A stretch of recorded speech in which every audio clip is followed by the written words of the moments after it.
Hi friends and viewers, నేను doctor Ramprasad Kancharla, orthopaedic surgeon, managing director of A1 Amar orthopaedic hospital in Guntur.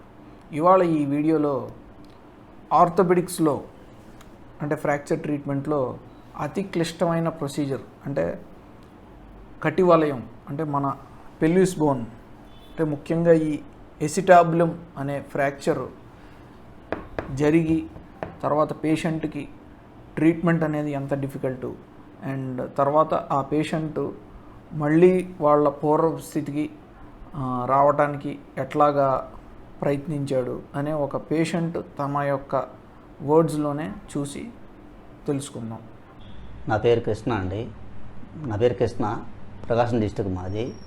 నేను పొలం పని చేసుకుంటాను. నేను ఏరియా వదిలేస్తుంటే యాక్సిడెంట్ అయింది. బాగా కట్టేవాళ్ళం కూడా బాగా ఫ్రాక్చర్ అయింది. నడవలేకపోయాను. బాగా నొప్పి తీసుకుంటే ఎసిటాబులం అండ్ పెల్విస్ అంటే ముఖ్యంగా దీన్ని తెలుగులో కటివలయం అంటారు. ఇది చాలా వాస్కులర్ బోన్ అంటే చాలా రక్త ప్రసారం చాలా ఎక్కువ ఉంటుంది. అంటే ఒక పేషెంటు ఈ ఫ్రాక్చర్ అంటే దీనికి ఏదైనా దెబ్బ తగిలి మన దగ్గరికి వస్తే చాలా బ్లడ్ లాస్ అయి ఉంటుంది. అంటే వాళ్ళ యొక్క వైటల్స్ అంటే బీపీ బాగా పడిపోతుంది అండ్ ఎందుకంటే ఇమీడియట్లీ చాలా బ్లడ్ అనేది పోతుంది. సో వీటిని అన్నీ ఫస్ట్ మనం కరెక్ట్ చేసుకోవడానికి ఫస్ట్ ఇమీడియట్ రీసెసిటేషన్ అనేది చాలా ఇంపార్టెంట్.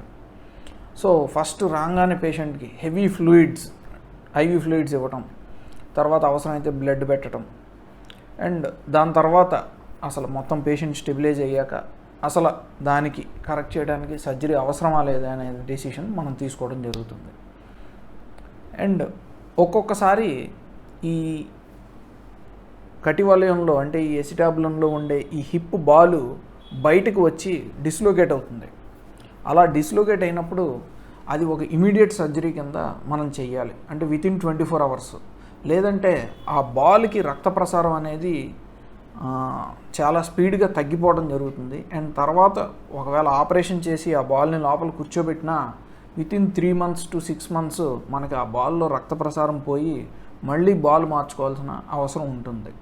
లేదు రొటీన్గా అంటే ఒక వితిన్ 1 weekలో ఈ ఎసిటాబులం అంటే ఈ కటివలయానికి అంటే మళ్ళీ ప్లేట్లు వేసి బిగించి మళ్ళీ సేమ్ ఇదివరకు షేప్ తీసుకొచ్చే సర్జరీ అంటే surgical correction of this bone అనేది చేయటం జరుగుతుంది.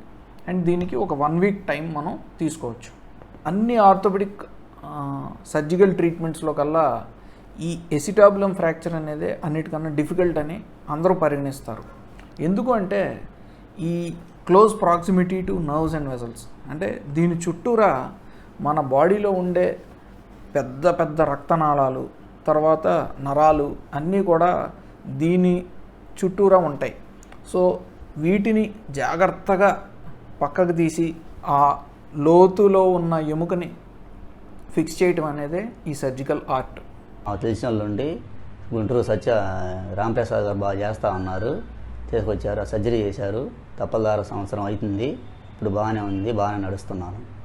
ఈ ఎసిటాబులం ఫ్రాక్చర్ని మనం either by anterior approach or posterior approach అంటే ముందర వైపు నుంచి కానీ లేదంటే వెనక వైపు నుంచి కానీ అంటే ఈ అప్రోచెస్ డిఫరెంట్ ఉంటాయి.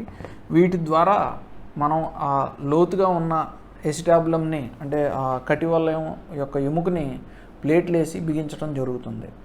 And almost 80 to 90% of patients అంటే they live happily and without any limp అంటే ఏమాత్రం కుంటడం కన్నా they will lead their normal life అంటే నార్మల్ లైఫ్కి వెళ్ళే అవకాశం ఉంటుంది.